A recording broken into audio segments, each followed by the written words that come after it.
Okay, so picture this. It's a Tuesday afternoon. You weren't planning to buy anything. You didn't even open your phone with the intention of shopping. Maybe you were just scrolling, or maybe you got a notification. Flash sale, 40% off, ends tonight. And something just shifted. A little click. A little fill in the details. And then it's done. The package is on its way, and you're already kind of half regretting it before the confirmation email even lands in your inbox. And the wild thing? This isn't a one-time thing for most people. It's a pattern. A deeply familiar, almost embarrassing pattern. You buy something you didn't need, feel a small rush, then feel a small shame, then forget about it. Until the next thing catches your eye and the whole cycle starts again. I've been down that rabbit hole more times than I'd like to admit. My name is Sam, and honestly, I spend probably too much time thinking about why people make the financial decisions they do. Why smart, self-aware, perfectly rational human beings will look at their bank account, feel a mild sense of dread, and then immediately go buy a $60 candle. Not because they're stupid, not because they don't care about their money, but because something deeper is happening. Something psychological. Something that most financial advice completely skips over because it's easier to just tell people to make a budget and call it a day. But budgets don't fix the feeling that leads to the purchase. And that's what I want to talk about today. Because here's what I've come to understand after going deep into the research, and honestly, after just paying attention to my own spending habits and the habits of people around me. Unnecessary purchases aren't really about the things we're buying. They're about what we believe those things will do for us. The emotion we're trying to create. The version of ourselves we're trying to step into. The discomfort we're trying to escape. Once you understand that, something changes. You don't suddenly become a perfect saver who never splurges. But you start to catch yourself. You start to see the machinery underneath the impulse. And that awareness, that one small shift in how you understand your own behavior, is honestly more powerful than any budgeting app or savings challenge you've ever tried. So let's get into it. Let's actually talk about what's going on inside your brain when you buy something you didn't need. The dopamine loop nobody warns you about. Let's start at the very beginning, which is the brain. Now, I'm not going to turn this into a neuroscience lecture, so bear with me here. Because this part is genuinely fascinating once you see how directly it connects to your Amazon cart. Your brain has this reward system. It's ancient, like prehistoric ancient, and it runs on a chemical called dopamine. Most people think dopamine is the pleasure chemical, but that's not quite right. Dopamine is actually more about anticipation. It's the feeling of reaching for something, not the feeling of having it. It spikes when you expect a reward, and it can actually drop once the reward arrives, which means, and this is the kind of thing that should be taught in schools, the act of browsing and clicking add to cart can feel better than actually receiving the package. Think about that for a second. You've probably experienced this.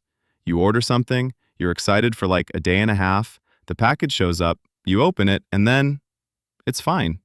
It's nice. You use it a couple times. And then it just becomes part of the background of your life. The dopamine rush was in the hunt, not the catch. Researchers actually call this the wanting versus liking distinction. We want things intensely, but we often don't like them as much as we expected once we have them. Kent Berridge, a neuroscientist at the University of Michigan, has done incredible work on this, basically showing that the wanting system and the liking system in the brain are actually separate. And the wanting system is louder. It's more persistent. It's the one running the show when you're up at midnight scrolling through things you don't need. So when you buy something impulsively, you're often not really buying the thing. You're buying the dopamine spike of the anticipation. You're buying the feeling of wanting something and then having it within reach. And once you understand that, you can start asking a smarter question. Not, do I want this? But, am I actually going to enjoy having this? Or am I just chasing the spike? That's a completely different question. And it's one that most of us never stop to ask. Retail therapy is real, and it's doing something specific. Okay, here's where it gets a little more emotionally honest. A lot of unnecessary purchases don't happen in a vacuum. They happen after a hard day. They happen when we're bored. They happen when we're anxious or stressed or feeling a little bit invisible, or like our life isn't quite matching the version of it that we imagined. And we don't always consciously connect those feelings to the purchase. We just feel a pull, an itch, a quiet voice that says, "Treat yourself." Retail therapy is such a common phrase that we've basically stopped hearing it. But it's worth taking seriously because it's actually describing a real psychological mechanism, using purchasing behavior as a form of emotional regulation. Here's a study I keep coming back to. Researchers at the University of Michigan found that making a purchase, even imagining making a purchase, can restore a sense of personal control when people are feeling like they've lost control of their circumstances. You feel overwhelmed at work, things aren't going the way you planned, and then you buy something, and in that small moment, you made a choice. You exercised agency. You picked a thing and you got it. That's not crazy.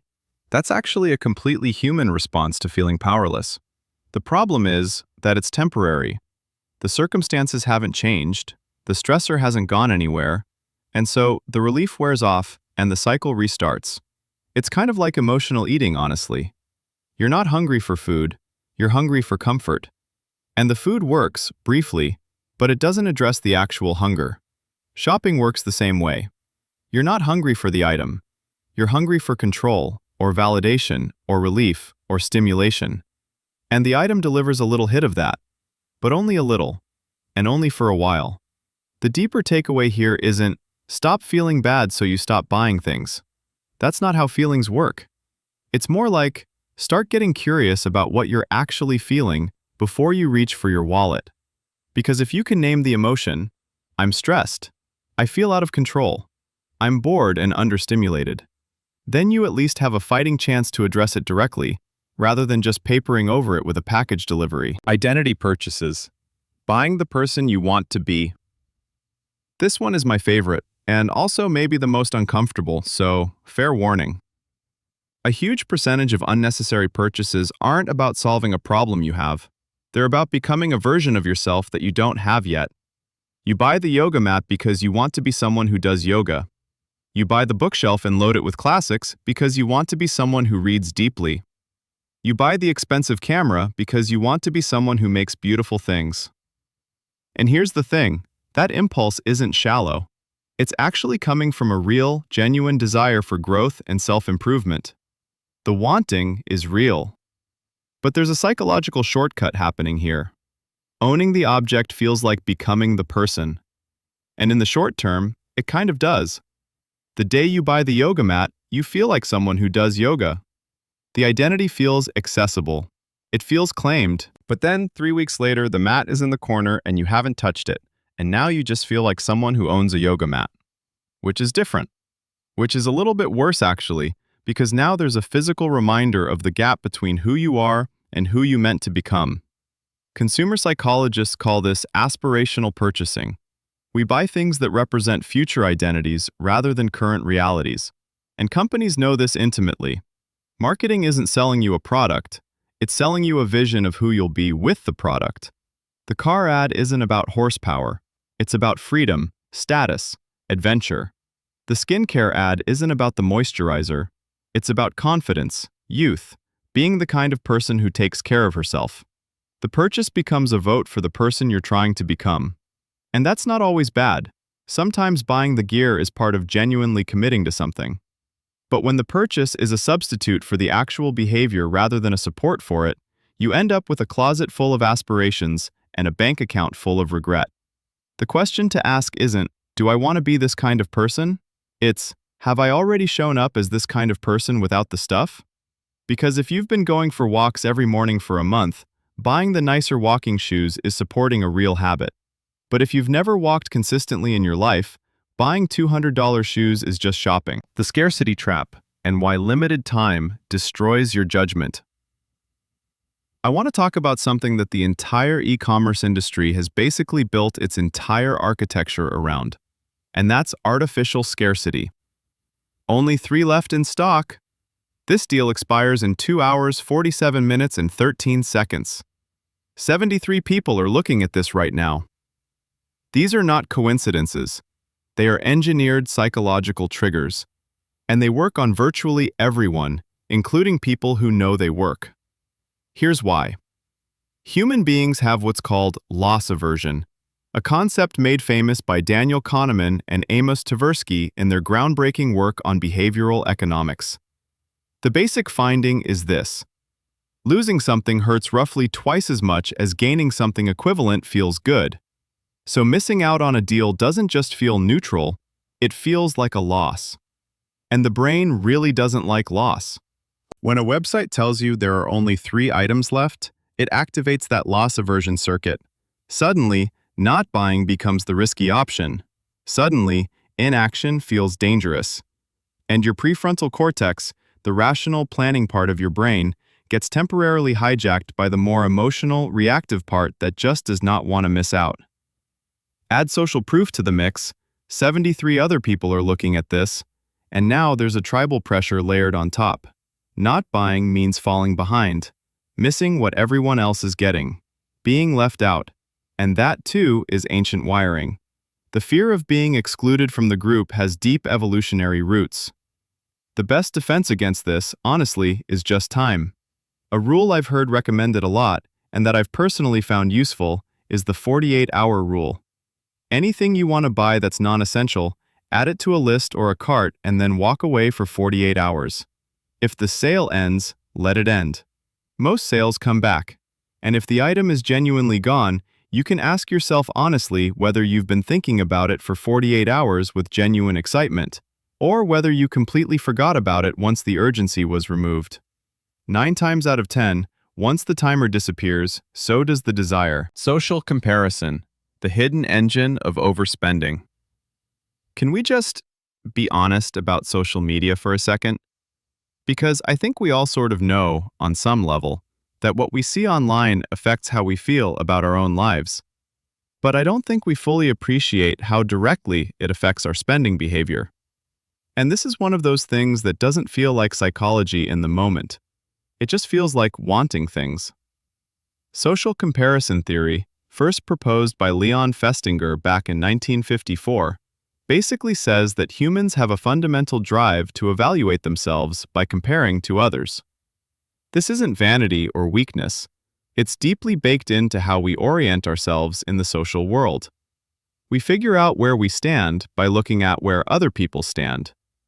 The problem is that social media has created the most distorted comparison environment in human history. We're not comparing ourselves to our actual neighbors and coworkers anymore. We're comparing ourselves to the carefully curated highlight reels of thousands of people, including influencers who are literally paid to make their lives look aspirational. You scroll past someone's kitchen renovation, their anniversary trip, their new car, their effortlessly stylish outfit, and even if you're aware it's curated, even if you know it's not real life, something in your brain is quietly updating its sense of what normal looks like. And when your actual life doesn't match that, there's a gap. And buying things is one way to try to close that gap. This is sometimes called keeping up with the Joneses, but the modern version is so much more extreme because the Joneses now include the entire internet. And the internet's version of the Joneses is filtered, lit, and sponsored. There's genuinely useful research showing that people who reduce social media usage report not just better mental health, but also decreased desire to spend money on things they don't need. Not because they're suddenly more disciplined, but because the comparison fuel that was driving those wants gets turned down. This doesn't mean you have to delete all your apps, but it's worth paying attention to how you feel after spending time on certain platforms. Do you feel inspired? Or do you feel vaguely unsatisfied with your life in a way that makes you want to go buy something? That's information worth having. The comfort of consumption, when shopping becomes a coping mechanism. Here's something that doesn't get talked about enough, especially in personal finance conversations, which tend to be very focused on the mechanics of money and not very focused on the emotional life of the person managing it. For a lot of people, shopping is genuinely comforting. It's familiar. It's predictable. In a world that can feel chaotic and uncertain, the act of finding something, deciding to buy it, and receiving it follows a reliable little arc of desire, decision, and fulfillment. There's something almost soothing about that loop, especially when other parts of life feel out of control or unclear. I think about people who grew up in households where money was tight, and shopping, especially buying something new and nice for yourself, was a rare, special occasion. For those people, spending money as an adult can carry a lot of emotional weight. It can feel like proof that you made it, like a way of giving yourself what you didn't always have. And that's not a character flaw, that's a completely understandable psychological response to a specific history. Or think about loneliness. There's actually research suggesting that social exclusion increases materialistic desires, that people who feel lonely or disconnected are more likely to place high value on material possessions, possibly because objects fill a psychological space that human connection would otherwise occupy. None of this is to say that buying things is bad, or that there's something wrong with enjoying your stuff. There isn't. But there's a difference between enjoying things and depending on them to regulate your emotional state. The first one is fine. The second one is expensive, and it never quite does the job. The honest question to ask yourself, not in a harsh way, but in a genuinely curious way, is, what am I actually looking for right now? Because if the answer is a sense of control, or comfort, or connection, or distraction from something uncomfortable, those are real needs. They deserve a real response. And a package in the mail probably isn't it. The endowment effect, and why you think everything in your cart is worth it. Okay, so here's a weird little quirk of human psychology that I find genuinely delightful and also slightly horrifying. It's called the endowment effect, and it basically means that once we feel like we own something, or even just that we could own it, we start to value it more highly than it objectively is. Here's a classic experiment. Researchers gave participants a coffee mug, then offered them money to sell it back. The price people demanded to give it up was consistently much higher than what they would have paid to buy it in the first place. Just the act of briefly owning the thing inflated its perceived value. Now apply that to your shopping cart. When you put something in your cart, you've symbolically taken possession of it. Your brain starts to treat it as yours. And now, not buying it starts to feel like giving something up, even though you never had it in the first place. The loss aversion kicks in, and suddenly, not purchasing feels like losing something. This is why online stores have shopping carts at all. It's not just for convenience, it's because the act of adding to a cart creates psychological ownership, which makes you more likely to complete the purchase. It's a design feature, not a neutral tool. The awareness here is simple. Your cart is not your possession. The item is not yours yet. You haven't lost anything by closing the tab. And naming that, actively reminding yourself, I don't own this, I've lost nothing by not buying it, can actually interrupt the emotional logic that's pushing you toward checkout. The role of friction. Why easy money is dangerous money. I want to talk about friction for a second, because this is one of those concepts that seems almost too simple, but the research behind it is really compelling. Friction is just any barrier or inconvenience that slows down a behavior, and when it comes to spending, friction is your friend. Researchers studying spending behavior have consistently found that the easier a purchase is to make, the more likely people are to make it, and the less they'll think about whether they actually want it.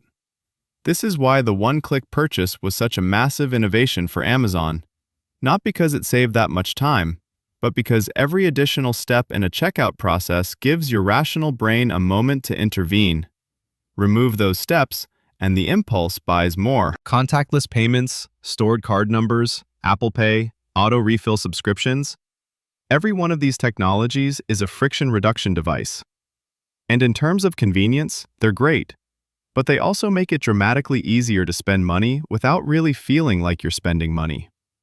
Tap and go. Done. It doesn't feel real until you check your bank account. There's even research suggesting that people spend more when using cards versus cash, and more with digital payments than with physical cards. Because the further you get from physically handing over money, the less the loss registers emotionally. One practical response to this is intentionally adding friction back into your spending. Delete stored payment info. Turn off one-click purchasing. Make yourself type in the card number and billing address. It sounds annoying, it is a little annoying, but that annoyance is the point. It gives the rational part of your brain a moment to show up to the meeting. Hedonic adaptation, the science of why new things stop feeling new. Last major concept, and then we're going to bring all of this together. Hedonic adaptation. This is probably the most humbling idea in all of consumer psychology, and I think about it a lot. Here's the basic principle. Humans are really, really good at adapting to new circumstances, including positive ones. You buy something exciting, you feel great, and then slowly, sometimes very slowly, sometimes shockingly quickly, it becomes normal. The baseline shifts. The new thing becomes the expected thing. And you're back to where you started emotionally, just now with one more item in your home. It's why lottery winners often report returning to roughly the same happiness levels within a year or two of winning. It's why the car you lusted after for years feels ordinary 6 months after you buy it. It's why your apartment that once felt like such an upgrade now just feels like where you live. The brain is designed to maintain a kind of emotional homeostasis. It notices change, it reacts to change, and then it recalibrates and treats the new situation as the new normal. This is useful in a lot of contexts. It's how people adapt to hardship. But it's also why the happiness hit from buying things fades so reliably, and why you always find yourself wanting the next thing. Understanding hedonic adaptation doesn't mean you should never buy nice things. It means you should be realistic about what nice things will do for your happiness in the long run. And research by psychologists like Thomas Gilovich suggests that spending on experiences tends to produce longer-lasting satisfaction than spending on objects, partly because experiences are harder to fully adapt to. They become part of your identity and your story, and they often involve other people, which is one of the strongest predictors of well-being we know of.